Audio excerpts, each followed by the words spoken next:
about 10 minutes doing jack shit. Sergeant Cisneros noticed that the Toyota truck appeared to be carrying a heavy load in its back cargo bay, which was covered with a canvas tarp. "Driver probably stopped to drink some nana," she offered, referring to the popular local mint tea. "Or smoke some keef, more likely. I'll send one of the gendarmes to check it out."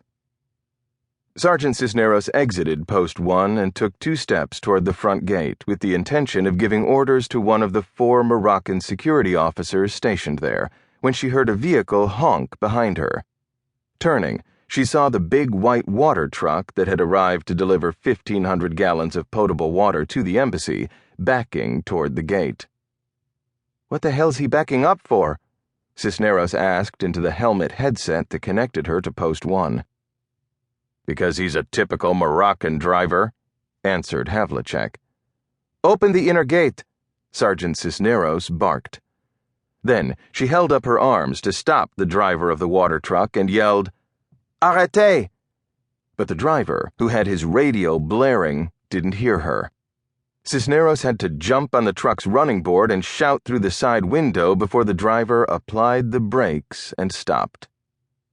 Sergeant Cisneros was trying to figure out how to tell the driver in French that he should reverse course, proceed farther down the driveway, and turn around, when she heard one of the Moroccan guards shout. She turned to her right to see a white pickup speeding toward the open gate. It looked to be the same one she had viewed on the monitor only half a minute earlier. She jumped off the running board and ran toward the gate, yelling, "Halt! Halt! Tell that son of a bitch to stop!"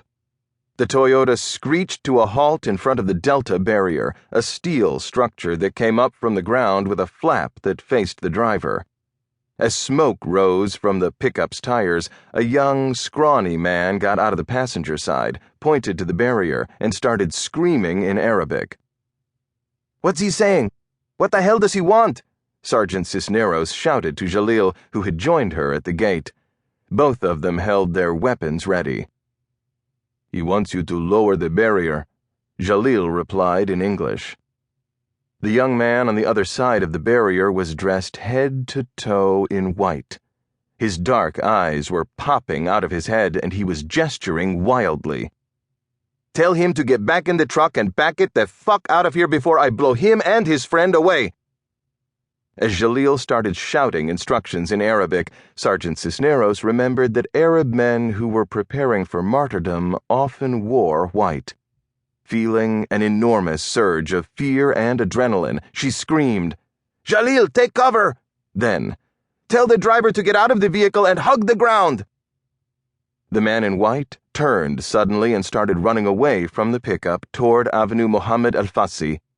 Sergeant Cisneros lowered one knee to the pavement and opened fire on the Toyota driver. Seeing a flash from the barrel of the American's M4, the driver of the pickup pushed a button that detonated the 700 pounds of explosives in the truck.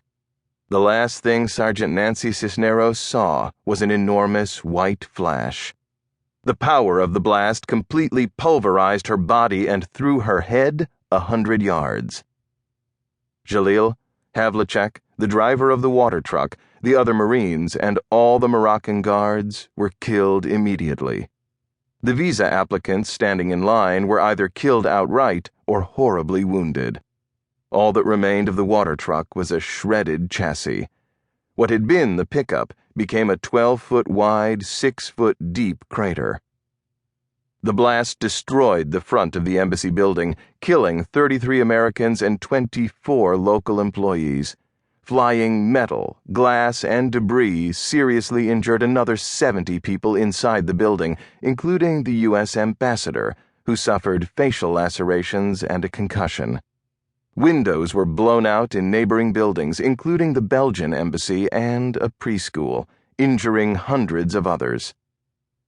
Less than an hour after the attack, as rescuers fought through smoke and the nauseating smell of burnt human flesh to search for victims, the President of the United States and the King of Morocco issued a joint statement calling it a heinous and cowardly crime against both of their countries, and promising to cooperate fully to find the perpetrators and bring them to justice.